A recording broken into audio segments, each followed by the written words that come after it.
હવે રજાનો સમય થયો તો મમ્મી કોને કોને યાદ આવી ગઈ છે? તો મમ્મીને યાદ કરતા કરતા આપણા ઉર્વશાબેન છે ને મસ્ત મમ્મીનું ગીત ગવડાવે. હાલો ગાઈએ. હાલો ઉર્વશાબેન ગાઓ.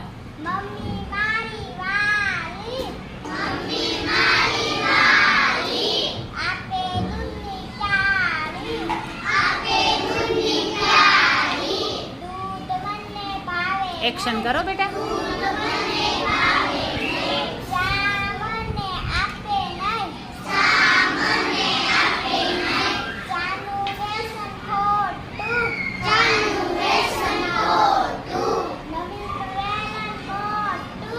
બે હાથે કરો.